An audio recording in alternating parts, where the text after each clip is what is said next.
Good morning, everyone.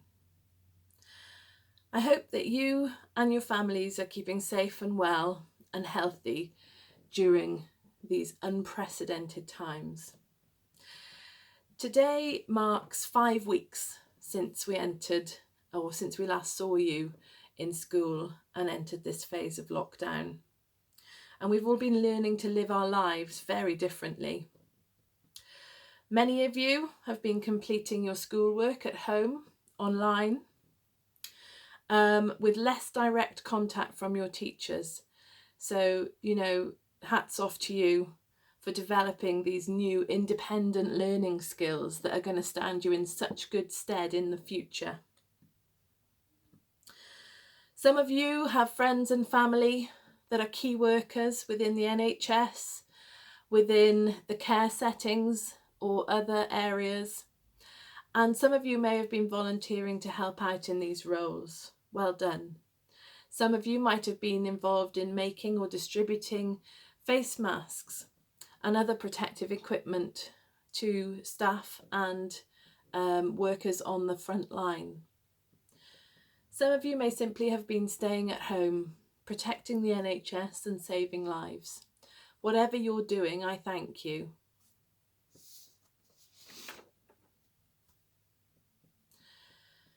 I'm sure, like me, many of you have had your moments over the past few weeks. It's perfectly normal to feel low, a little bit scared and uncertain with everything that's going on. So I wanted to share with you an uplifting story today, and to remind you that you're part of a big St. Mike's family, and we're only an email or a phone call away if you should need us. We're here to support you, and we really do care about how you are coping and surviving during these unprecedented times. Now, good things can come out of bad situations, provided that we take the time to see them. So I'm going to share with you a little bit of history today to give you a slightly brighter perspective. So we're going back a few centuries, back to the year 1665, a year when the bubonic plague was sweeping across the UK. Effectively, there was a lockdown for the whole of 1665, a full year where schools were closed, universities were closed, people were staying at home.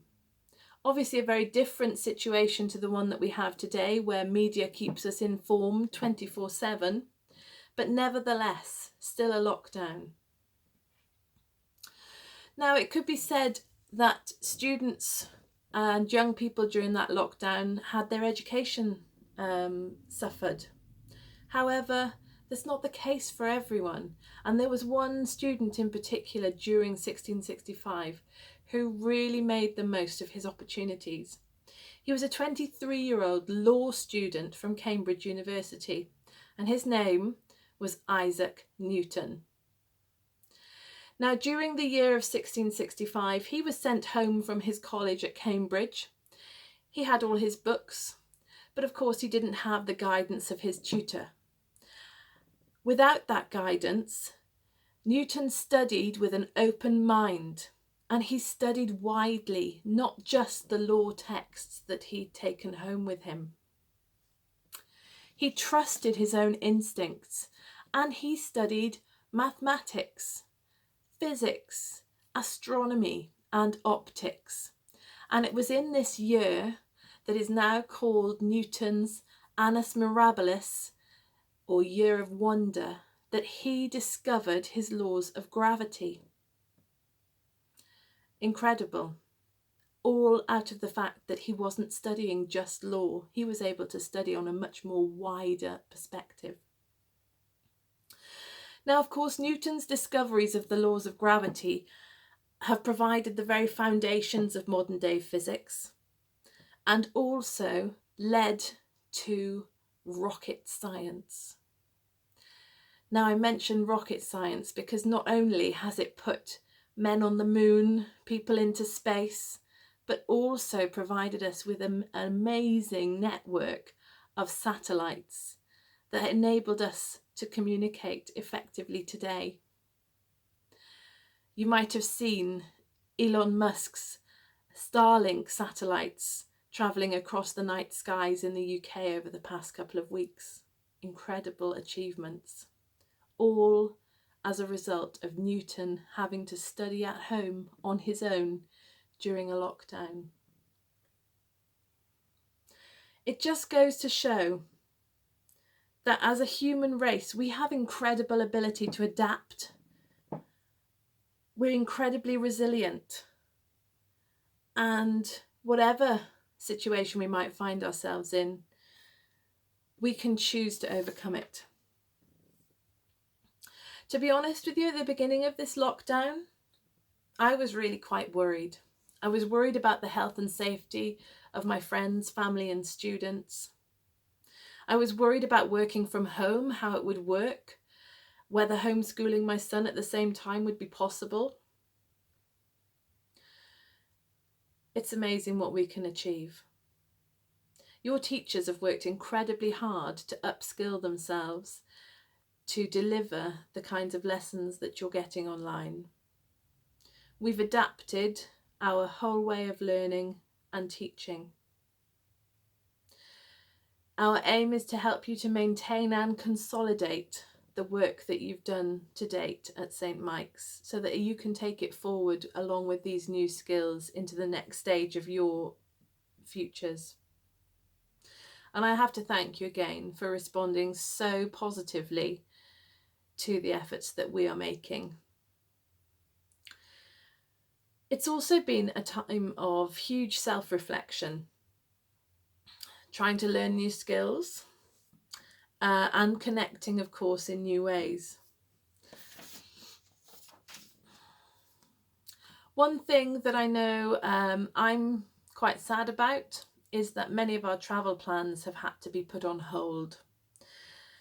But I urge you that instead of feeling disappointment about this, we take the time to slow down, self-reflect, refocus, and think about what's really important. The opportunities to travel will always be there, and they will come again. We just have to be patient. Get plenty of sleep, eat well, and exercise once a day in the amazingly clean, fresh air that we have at the moment.